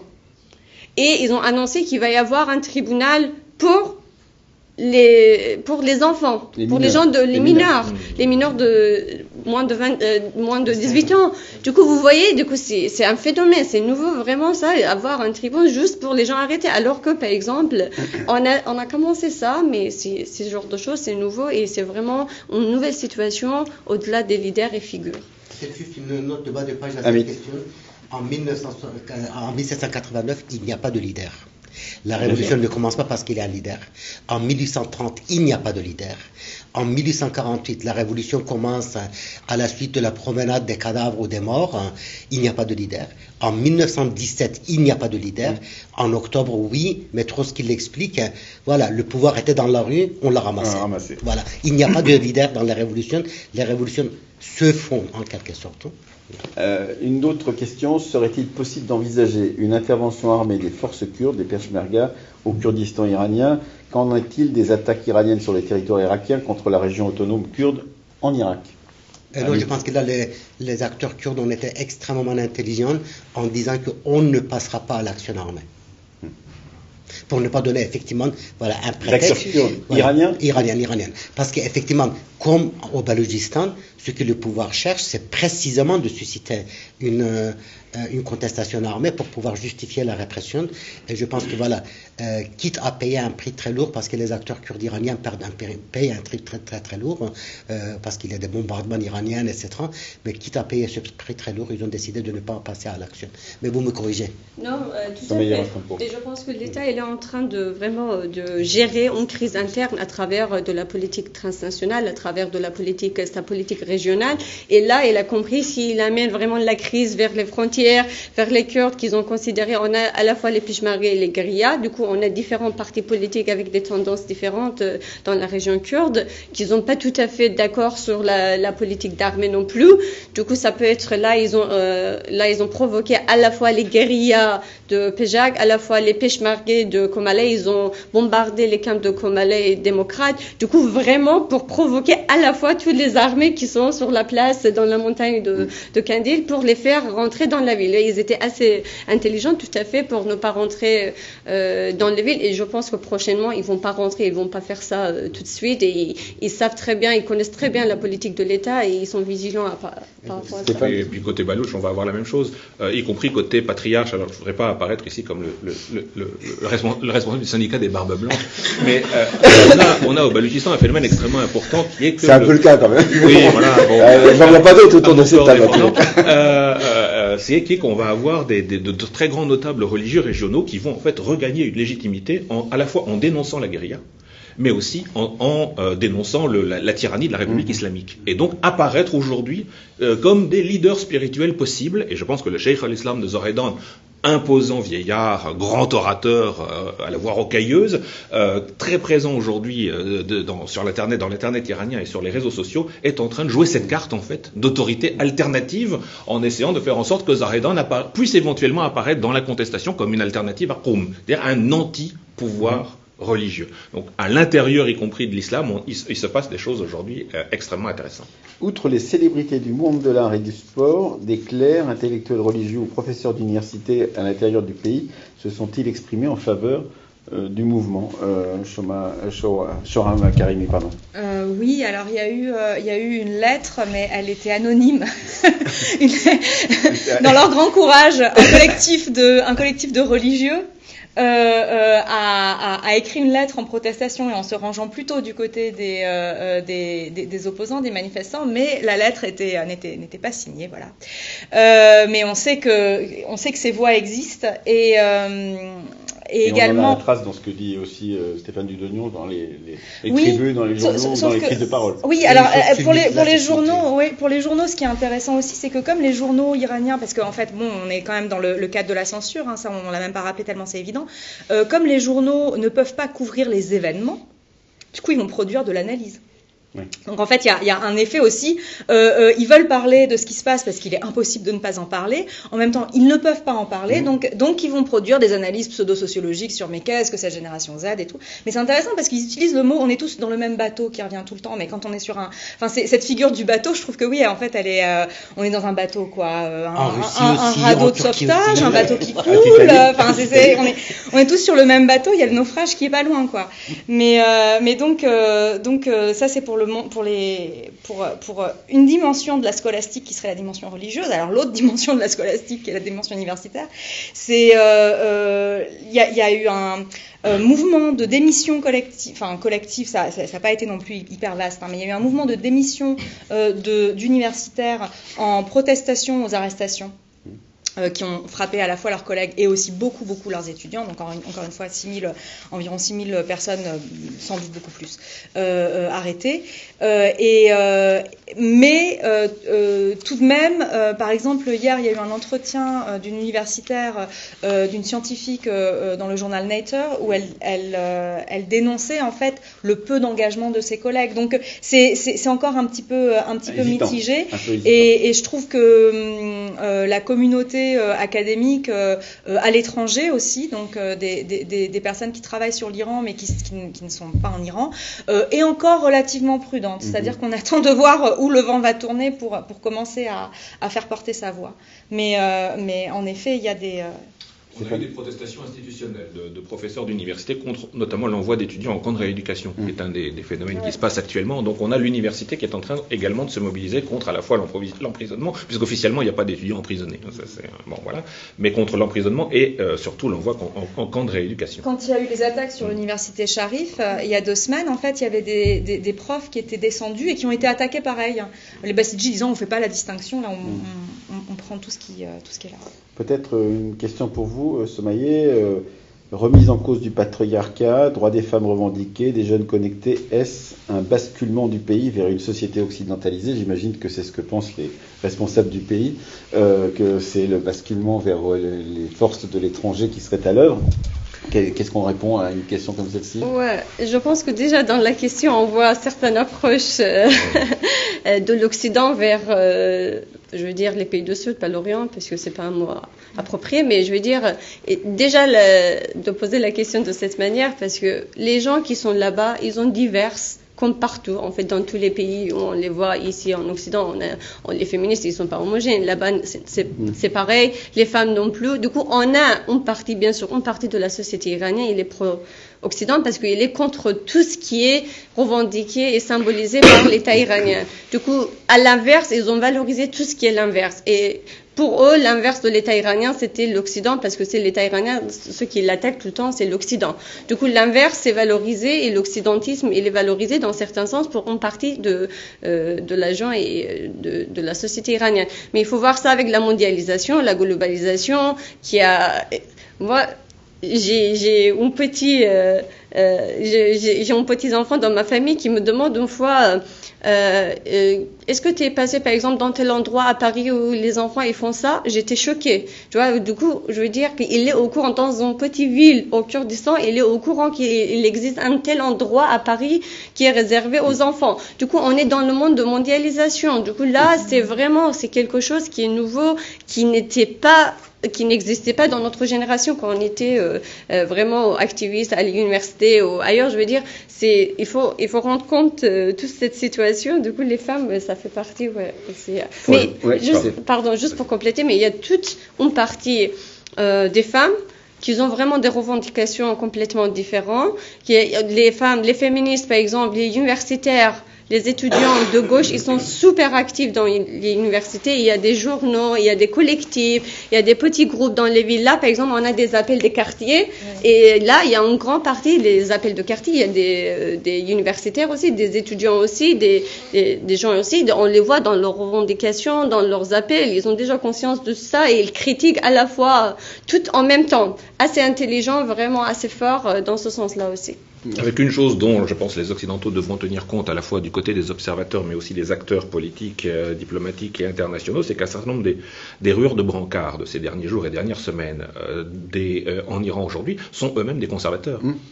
Une partie, par exemple, de la classe des propriétaires exploitants agricoles est vent debout contre le régime, du fait notamment des rationnements en eau absolument drastiques, de la mauvaise gestion des ressources hydriques de l'Iran, de l'assèchement absolument massif Et ça n'en fait pas des révolutionnaires. Ça n'en fait pas des révolutionnaires. C'est-à-dire que vous allez avoir parfois des manifestations extrêmement violentes dans des sous-préfectures du Fars, par exemple, de gens qui sont en fait, idéologiquement, sociologiquement, un petit peu des piliers de la République islamique.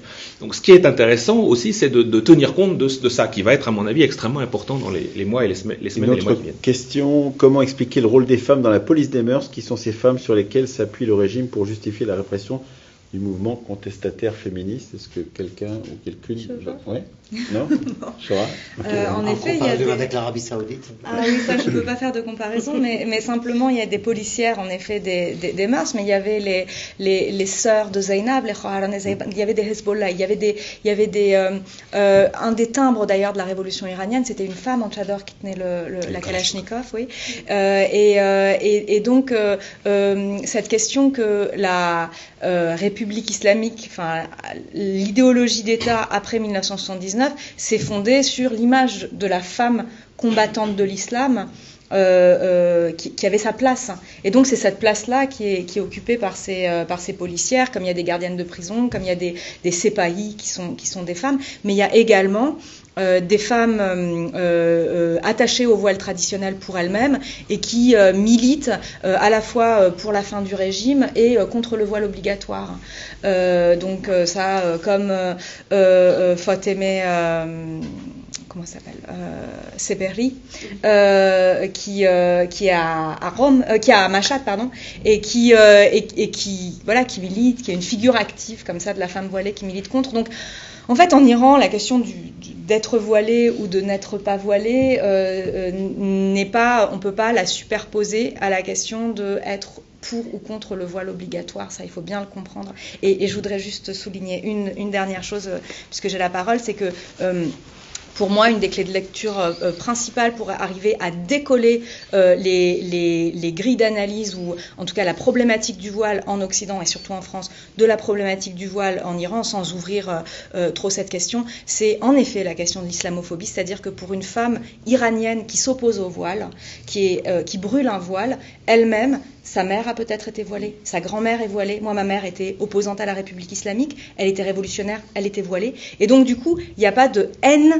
du voile en tant que incarnation d'une altérité. Il n'y a pas de xénophobie. Et ça, je pense que c'est un élément essentiel pour comprendre, pour situer les uns et les autres. Mais, oui, peut-être un point par rapport à ça, mais revenir aussi à cette question de l'Occident. N'oublions pas que dans tout dispositif coercitif, il y a une participation féminine. En Arabie Saoudite, la police de mœurs qui est aujourd'hui très largement désarmée avait quand même des femmes.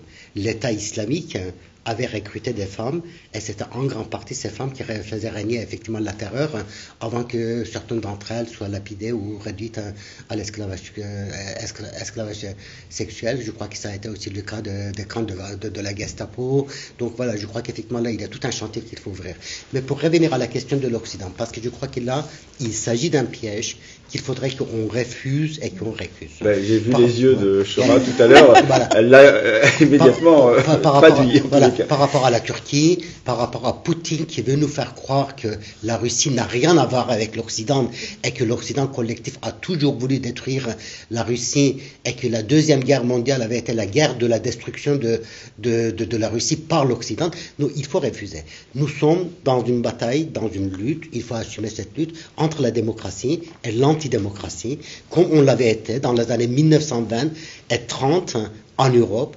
Et juste peut-être terminer sur une phrase, la phrase suivante, la menace principale pour la nation vient de l'Occident corrompu qui veut effectivement nous aliéner à nous-mêmes. Cette phrase n'a pas été utilisée par Khomeini ni par un islamiste.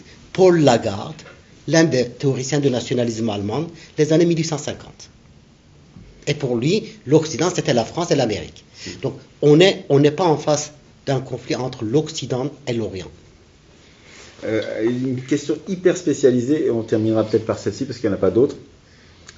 Comment interpréter l'accord passé à la demande de Vladimir Poutine par Gazprom le 19 juillet en marge d'un sommet tripartite à Téhéran pour investir 50 milliards de dollars ou équivalent dans le développement du gaz en Iran? Vous êtes au courant de ça? Je ne pense pas que c'est 50 milliards de dollars. C'est la question. En tout Il cas, faudrait vérifier. Non, il faut vérifier. Non, la Russie investit très très massivement au Moyen-Orient. Hein, donc voilà, effectivement, y compris au Kurdistan d'Irak, où ils ont effectivement, en Syrie, il y a un partage pour la Caspienne. Et n'oublions pas aussi qu'il y a à la fois une compétition et une complémentarité avec la Chine. La Chine qui va investir plusieurs dizaines de milliards sur une longue période, etc. Donc en soi, ça ne sera pas très étonnant. C'est dans la stratégie russe. Le chiffre me paraît un peu trop élevé. Par contre, ces partenariats russes, puisque tu l'évoques chinois, sont aujourd'hui extrêmement impopulaires en Iran, et extrêmement impopulaires, et sont aussi constituent aussi un des ressorts de la protestation, y compris parfois dans certains rangs militaires, où on considère ce partenariat avec la Chine comme aliénateur, comme vecteur de domination. À quoi bon avoir fait la révolution en 79 pour se libérer des Occidentaux, si c'était pour se soumettre à... Voilà. Merci beaucoup à tous les quatre et toutes les quatre donc pour cette discussion, et donc on salue encore à nouveau ceux et celles qui sont de l'autre côté du poste et qui nous voient ou nous verront bientôt, puisque ça sera mis en ligne ce soir sur YouTube. Voilà. Bonne soirée. Bonne journée. Bonne journée. Merci.